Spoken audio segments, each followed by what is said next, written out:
Sifat pengecut Yahudi direkam dalam Al-Quran. Bangsa ini tidak akan hidup aman. Doa senjata paling ampuh untuk bantu umat Islam Palestina.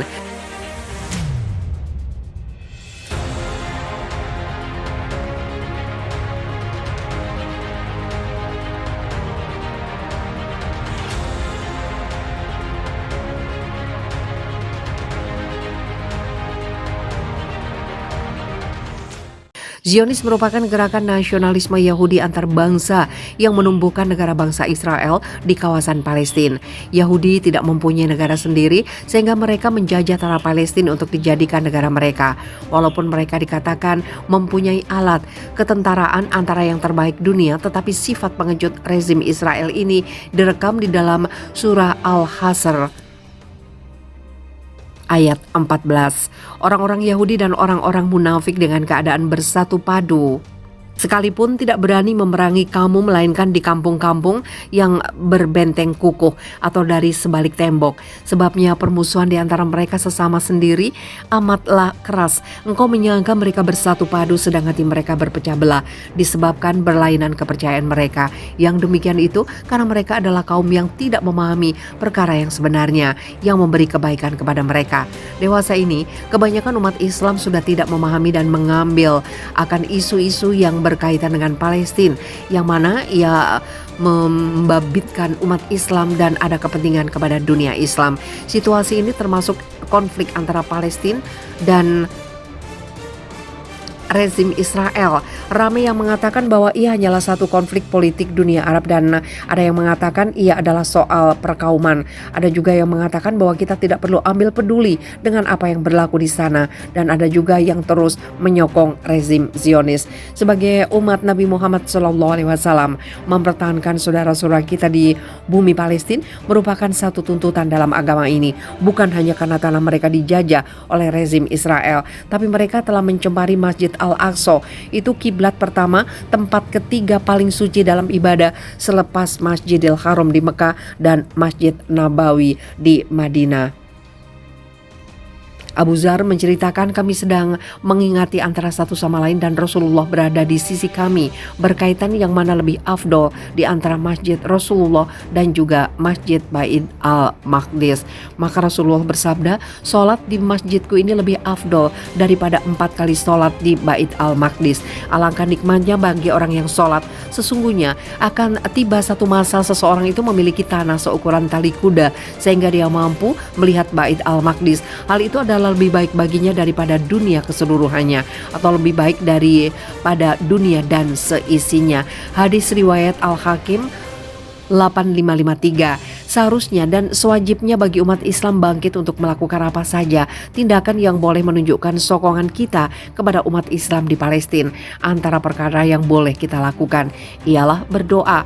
Doa merupakan senjata bagi umat Islam, maka titipkan doa untuk pejuang-pejuang Palestina dalam munajat kita. Nyatakan sokongan di laman sosial. Media sosial merupakan salah satu saluran bagi menunjukkan bantahan kita terhadap apa yang berlaku di bumi Palestina. Inilah antara salah satu benda yang ditakuti oleh Zionis Israel karena apabila warganet mulai bertindak balas atas segala perbuatan yang telah mereka lakukan. Berhenti membeli produk dari Israel. Melemahkan ekonomi merupakan salah satu tindakan yang amat berkesan bagi menjatuhkan Zionis Israel. Mengenali syarikat Israel bukanlah satu perkara yang sukar buat masa sekarang. Ini karena teknologi masa kini dapat digunakan bagi mengenali mana syarikat yang diasaskan oleh Israel. Memboikot barang Israel merupakan satu tanda protes rakyat Malaysia terhadap serangan rezim Zionis ke atas Palestina hingga mengakibatkan ratusan rakyatnya terkorbankan. Memberi sumbangan yang diberikan dapat digunakan bagi membantu rakyat Palestina yang cedera akibat keganasan Zionis. Rakyat Malaysia yang dikenal sebagai rakyat yang pemurah perlu menyaut seruan untuk membantu saudara kita di sana bagi mengurangi beban mereka yang kehilangan rumah, kesehatan dan infrastruktur yang musnah akibat serangan ke atas Gaza.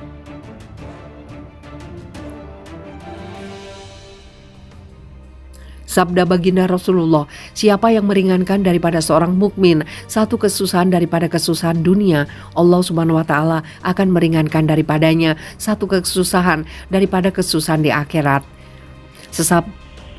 Siapa yang memudahkan kepada orang yang kesempitan, Allah akan memudahkan kepadanya di dunia dan di akhirat.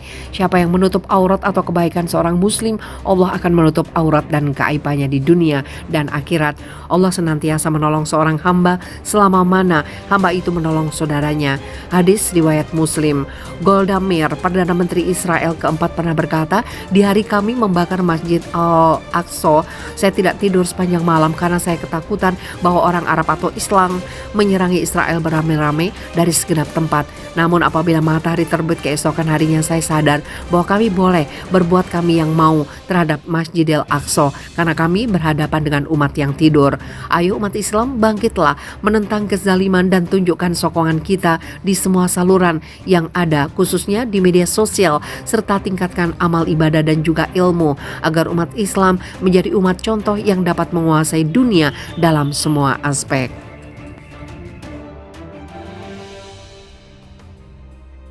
Pemukiman ilegal Yahudi serbu komplek Masjid Al-Aqsa.